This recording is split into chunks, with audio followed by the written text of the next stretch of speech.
Hey y'all, I'm Shauna. Welcome in or welcome back to the channel.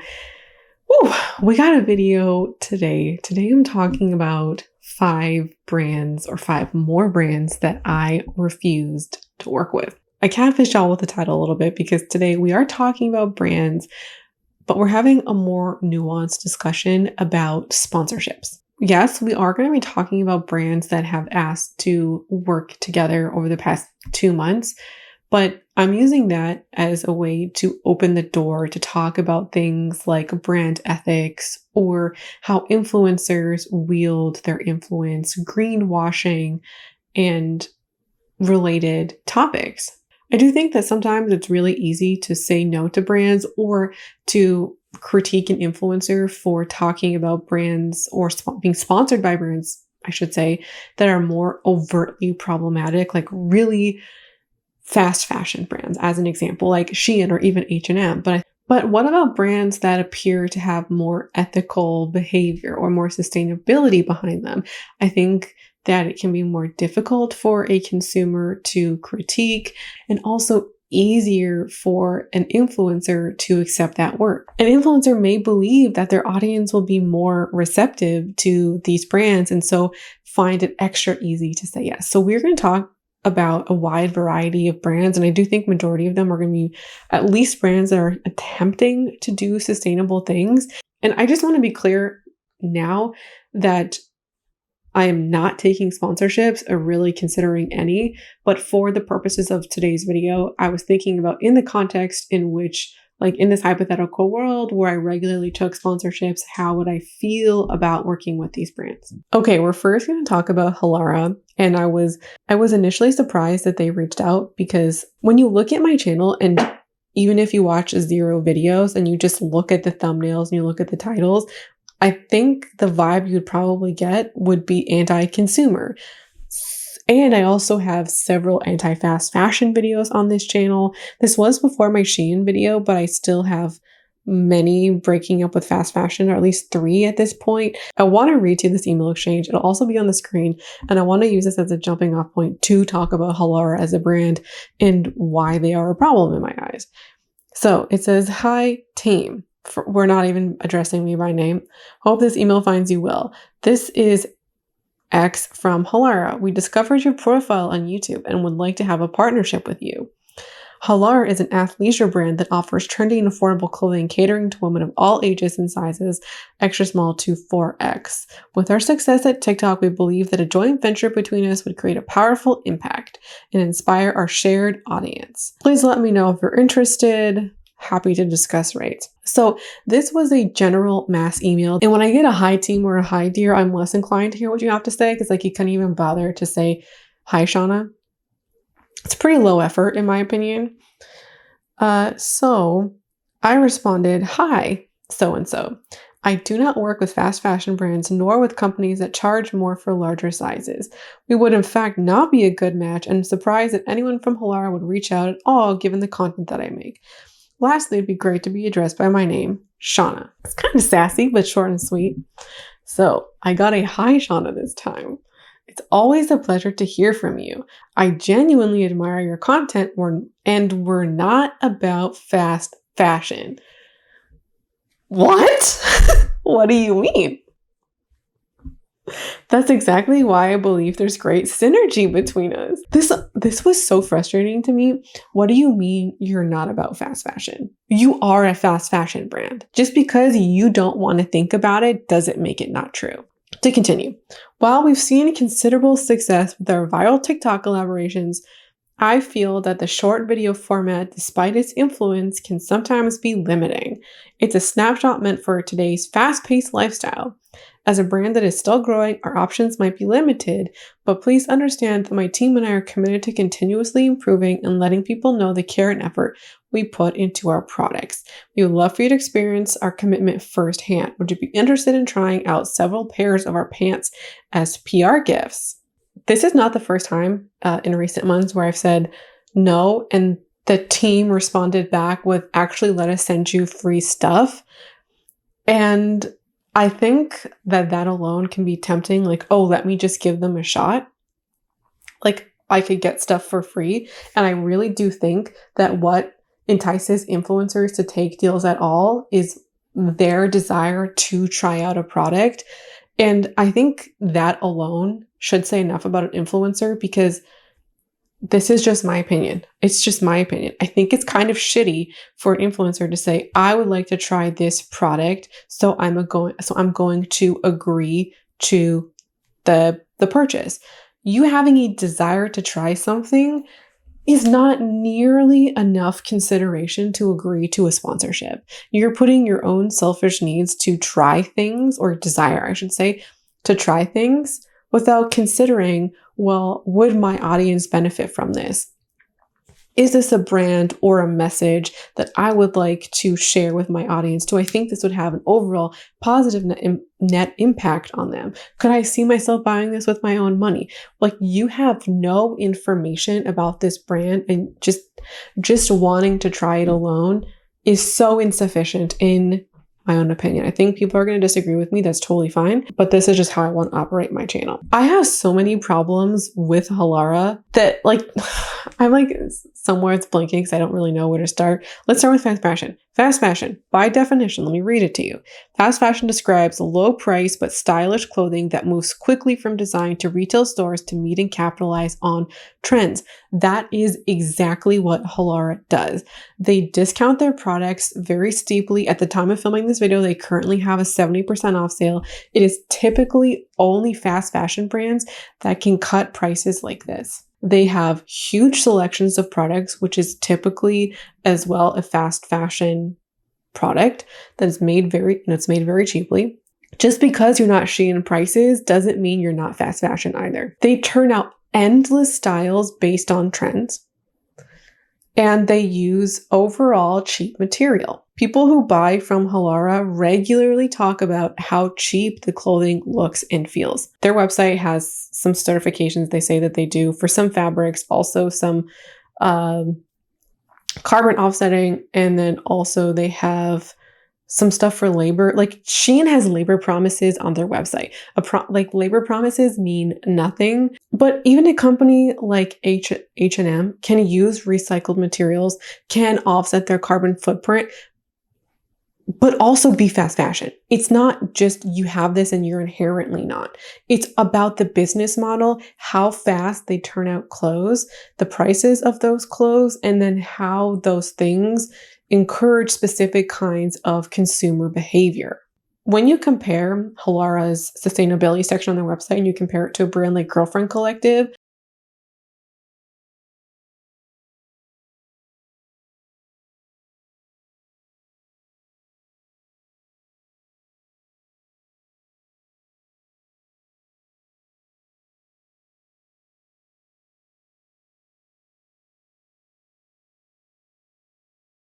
if you're interested in activewear and you are looking for a more sustainable activewear brand, just go compare those two things for yourself. You see so much more robustness and so much more information on a brand like Girlfriend Collective.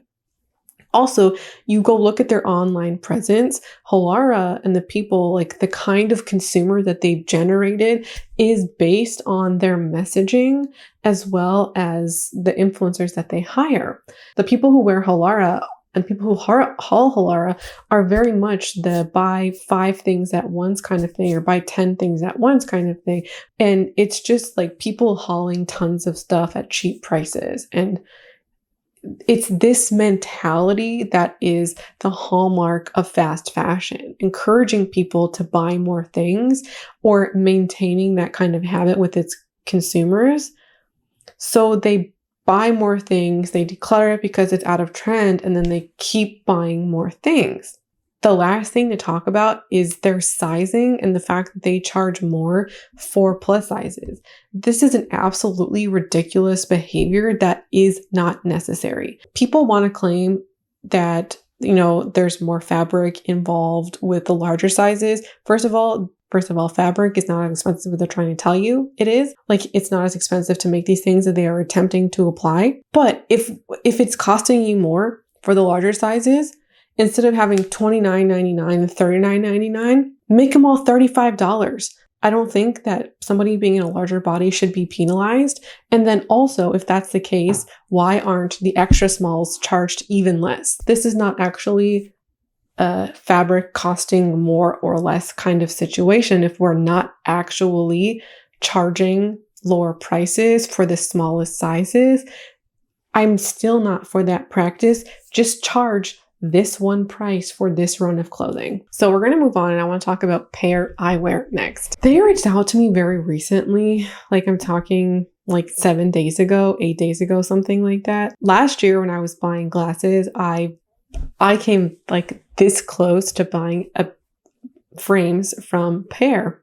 I didn't, because I wasn't able to try them on. Like, you can't go to the store and try them on. And even if they accepted returns, which I don't remember at this point, it just felt wasteful to buy a pair of frames and send them back. Like, they can't be used again. You know, the lenses were crafted with my prescription in mind, you know? Like, they can't be repurposed. I kind of felt like what I was trying to do was recreate this specific style, but, you know, try and find it cheaper elsewhere. And I kind of felt like what would have happened would have been what can happen with dupes, where you buy the cheaper option, maybe try a couple of things, and then ultimately it just would have been better if you bought the original thing from the beginning. I was just trying to recreate this, and I did eventually, you know, I rebought the exact same pair that I had been wearing, and I updated them with new lenses, and, you know, it's a great time.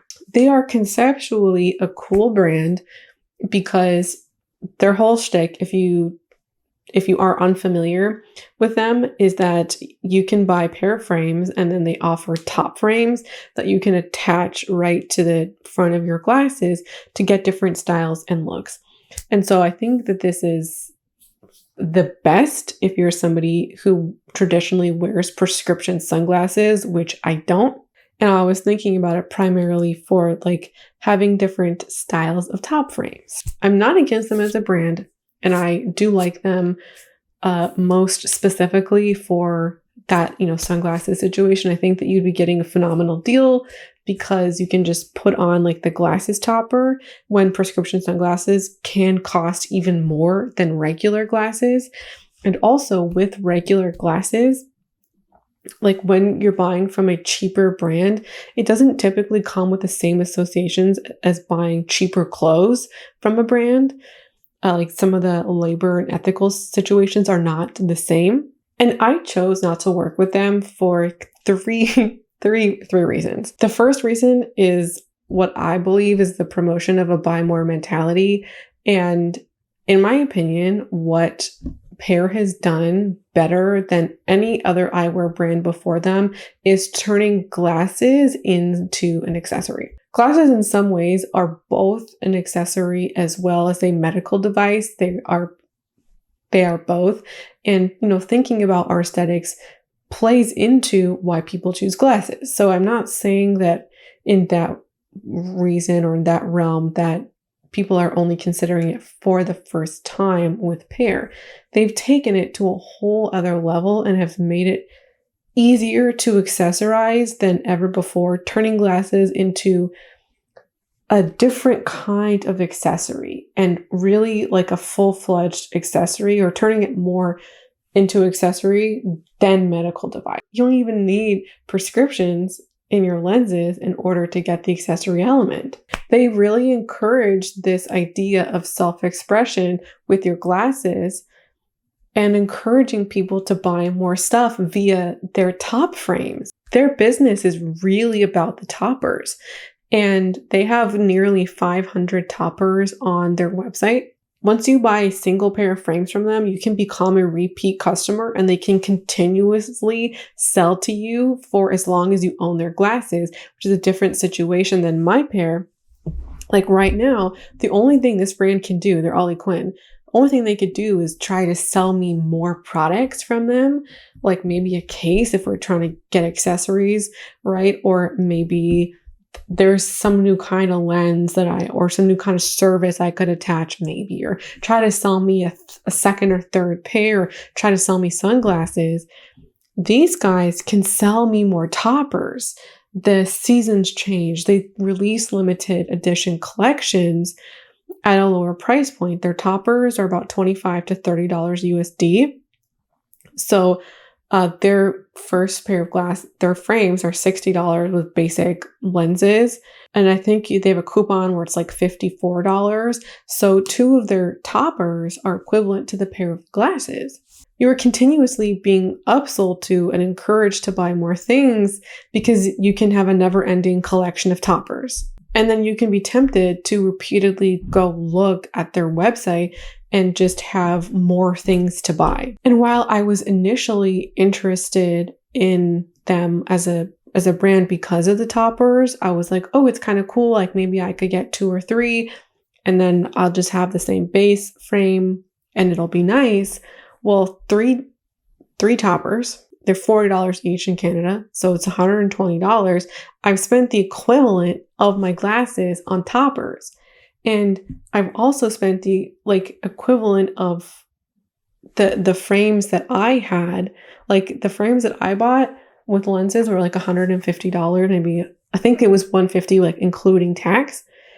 I spent nearly that amount on toppers, or that's what I was looking at. And so at that point, it's not really a money saving thing. And they're encouraging me to buy more and continuously accessorize, which I don't love that. And I think that this brand, even if you as an individual or they have customers who only ever buy the sunglasses topper or they only ever buy 2 options, there's so many people out there with collections and they are continuously encouraging their customers to buy more stuff. And I don't like that as a business model. And there's also built-in obsolescence to glasses.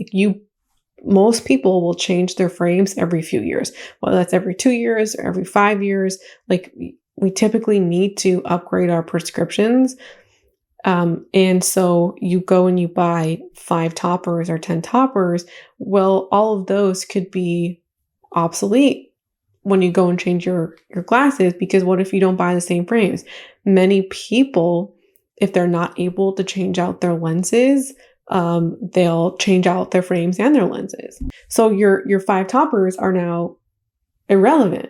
I just don't like how this very quickly becomes another way to encourage people to overconsume. The next reason is their influencer contract. And Pair operates like many other brands, so I'm not trying to say that they are necessarily different than anybody else out there, but the fact that this practice is so normal bothers me. What I learned is that Pair encourages their influencers to sign a contract agreeing to the sponsorship without ever having the product in their hands and without ever trying the product. Now, I did speak with them because I wanted their campaign brief, because I initially wanted Halara's campaign brief and I didn't get it because I cut things off super quick. So I wanted their campaign brief. I wanted to know how they were encouraging their influencers to talk about their product. How most sponsorships work is a brand will say, hey, like I'm Shauna from the microphone company, love your work, love to do a collaboration with you. Let us know your rate and we can move forward. So I would say, yeah, okay, hey, love to work with you. My rate is, I don't know, I'm making up a number here, $500. Let's move forward. Brands will usually allow you to ask questions or whatever, but the next step is signing the contract, picking your products, and moving forward. This isn't always the case, but if you want something other than that, you typically have to advocate for or ask for it. So it's up to the influencer to negotiate something different.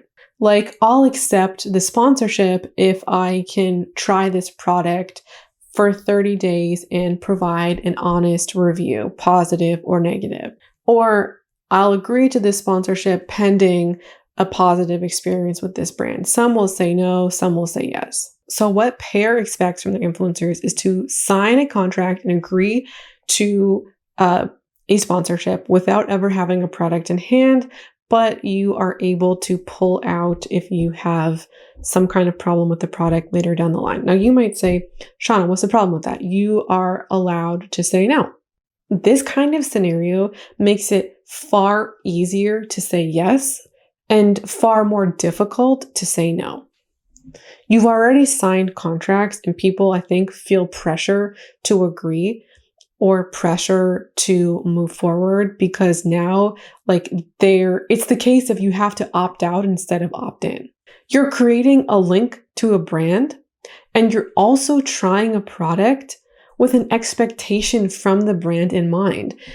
You might not have ever been able to try the product in a non-biased way, but you are now trying the product with an even more bias attached to it because the expectation of, or the pressures of liking it because the sponsorship are involved.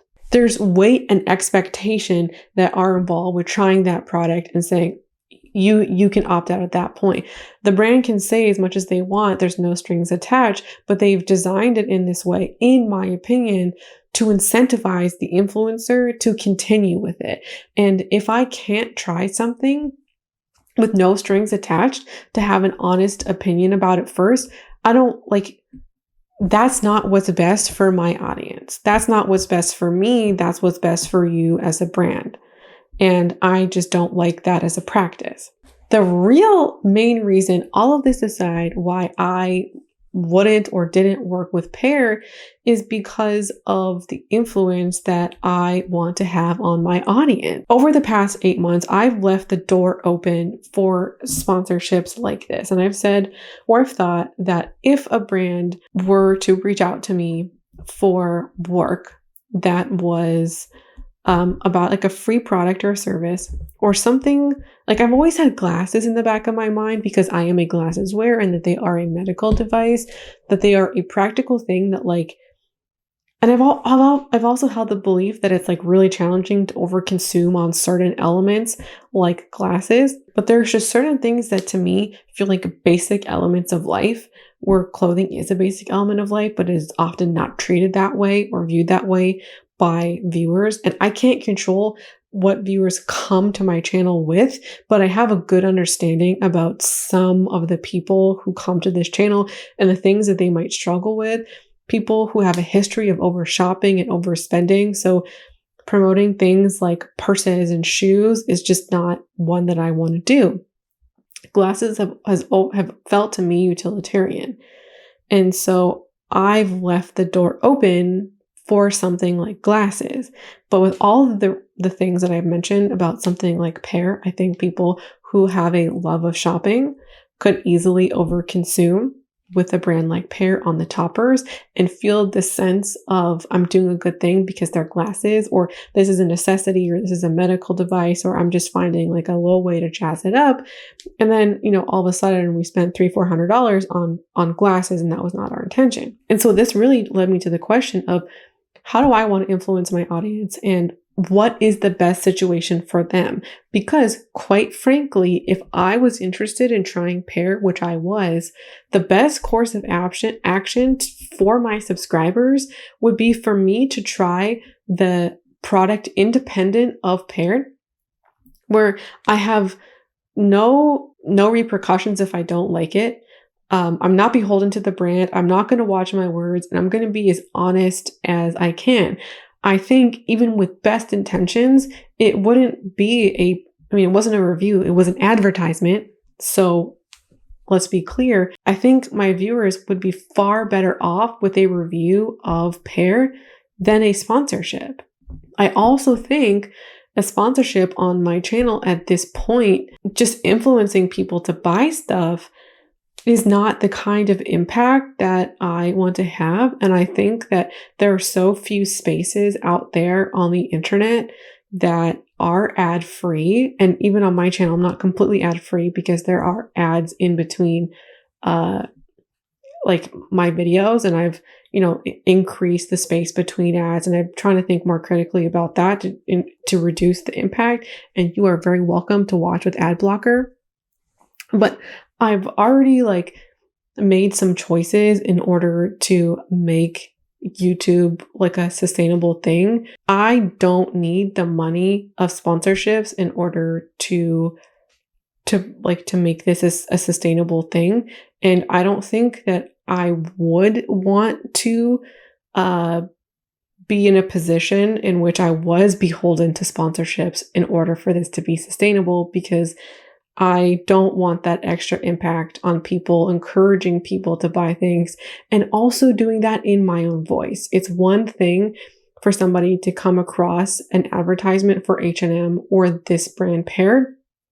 It's another to get an advertisement for them from me, myself, using my voice, using my influence directly. I want to do as much positive on this channel as possible. I want to now talk about two brands together, Parade and Vivaya. Parade is an undergarment company, so they sell bras and underwears mostly, and their angle is fun undergarments, sustainably inclined, and inclusive sizing.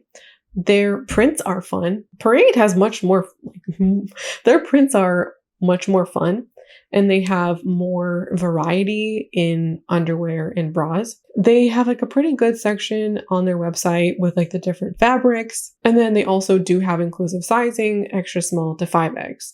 And none of this Halara crap charging you more for a 5X. I was a little bit hesitant about the brand because of their pricing. They regularly sell their bras, like have sales or discounts on their bras to make them like $8 to $15. And not just like once in a while sales, but like on a semi-regular basis. So I was just a little bit worried about that and like what that means. And I was looking at them on Good On You, and Good On You is a website that helps or that can help you think about like the sustainability of a brand from like the environment, animals, as well as like labor practices. And so they do confirm that their fabrics are sustainable. But when it comes to the labor, it says that they source their final stages of production from countries with extreme risk of labor abuse. It is unclear whether it ensures payment of a living wage in its supply chain. Some of their pricing may come from the cheap labor that is used to make their products. I'm not 100% clear on that. So Parade's rating is good. Vivaya's rating is it's a start. And it's actually their animal rating that's pushing up their entire score. Their animal rating is, they don't use animal products except for wool. So it's like, Good On You says that they source their labor in areas where labor abuse is likely. They only trace some of their supply chain. Vivaya's environment rating is only a 3 out of 5, which is surprising given all of the sustainability and environmental talks or like the sustainability narrative that the brand pushes. Vivaya is less sustainable than all of their marketing and all of their talk implies about them. I am comparing the two because both have reached out to me recently. And they are like in the last 2 weeks. I've said no to them for very similar reasons, like influencing reasons and the kind of influence I want to have on my audience that I described with the pair I wear. I have worked with Vivaya in the past and like quite frankly regretted it. I do think that Vivaya takes advantage of small creators and I just like had so many problems with how they've interacted with me on multiple occasions and telling me I had no value as a creator previously, which is so extreme irony given the fact that they've reached out to me multiple times since. And it's like, okay, I now have value to you. To me, this is such an indicator that like brands are not our friends and creators are only relevant to brands for the value, monetary value that they can bring them. And I now have a different view on how I want to influence people and also interactions with brands. And just like my whole experience with Vivaya just hasn't sat well with me personally.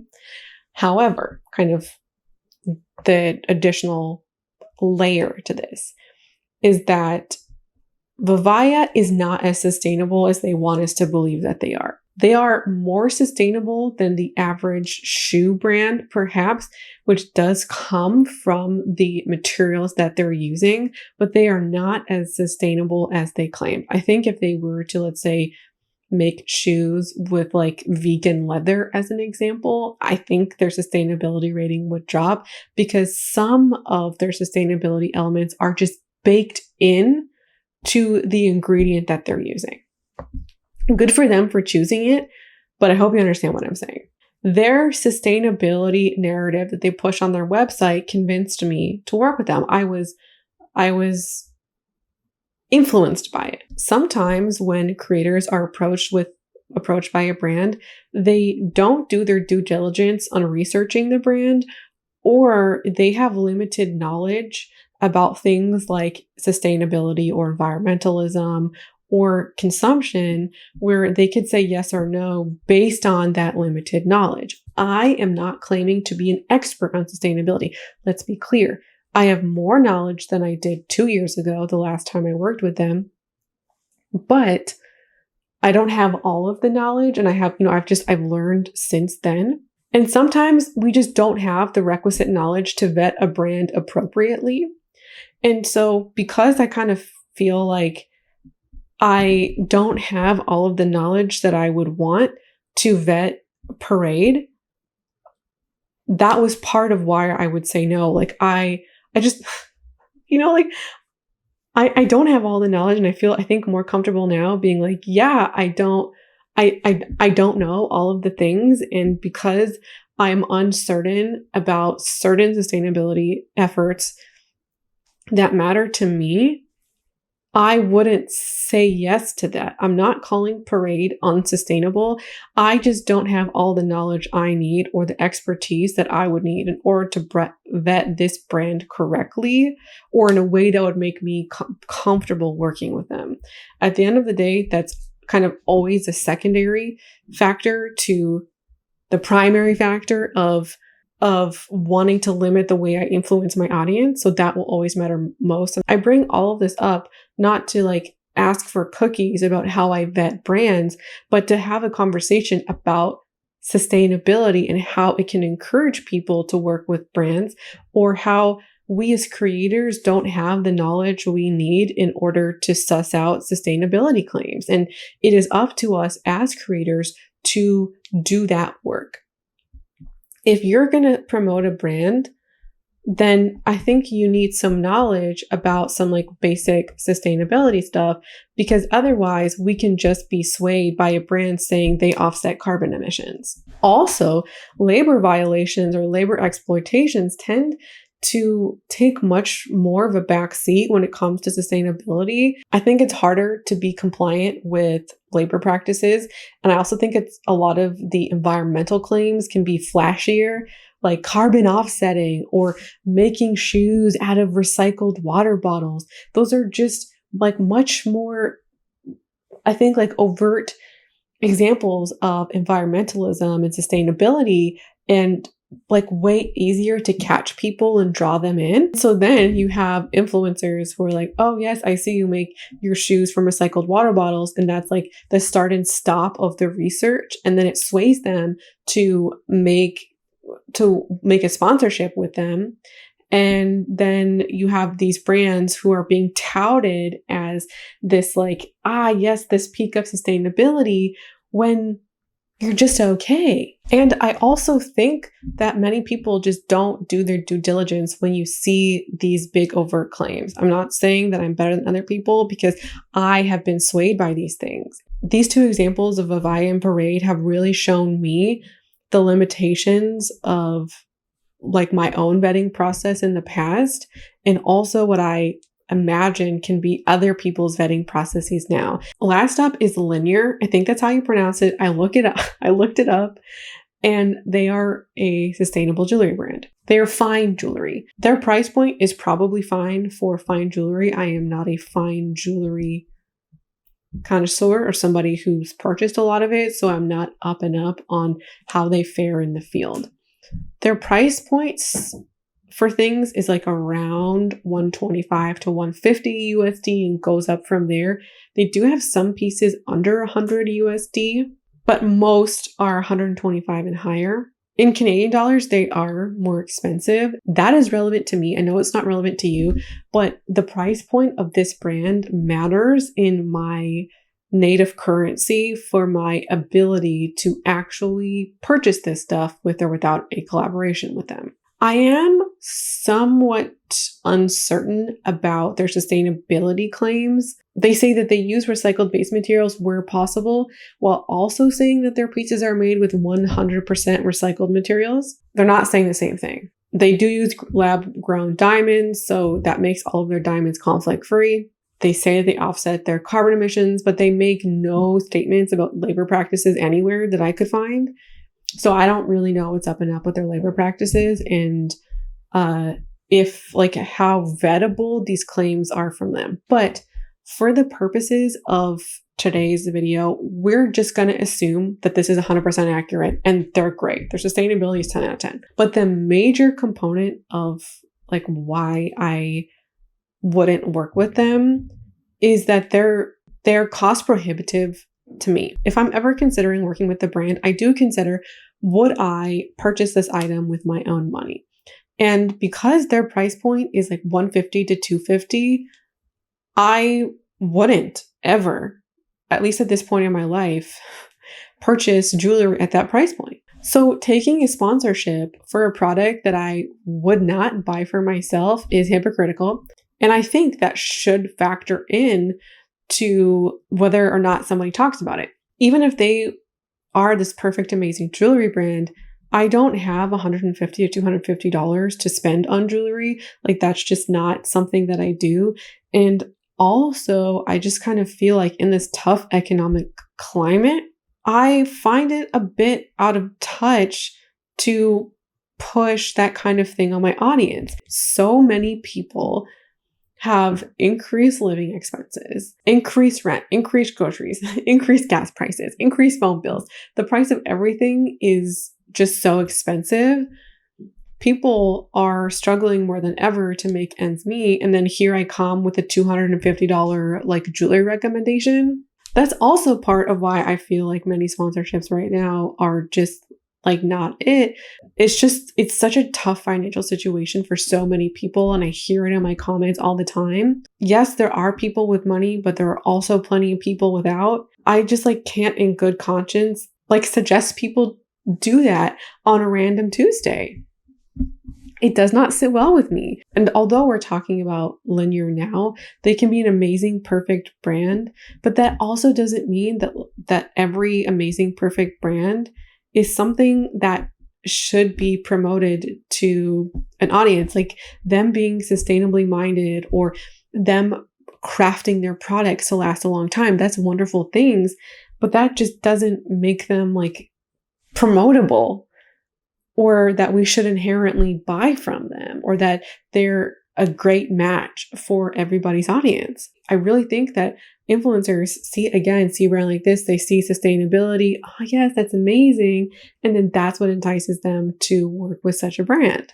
But I think, talking about brands in this context is much more helpful and informative to me and to my audience than just striking up random sponsorships. I do get asked to try stuff on this channel fairly regularly. Like, oh, could you try this? Could you try that? Or what do you think about this? And I think other creators get that asked too. Like, could you try this brand? Or could you try this product? Or could you talk about like a sustainable clothing brand as an example? And then a brand like Vivaya or Parade comes across your radar. You could feel like, oh yeah, that's a great match. But trying a product on your own independently is not the same as taking a sponsorship. And when I'm not paid to talk about brands, this is the conversation I want to have, which I don't know that they would like. So that's everything for me today. Thanks so much for watching. Let me know your thoughts in the comments. And also, if you've tried these brands, you've had good or bad experiences, let me know. Thanks for watching, and I hope to see you again around here soon. Bye.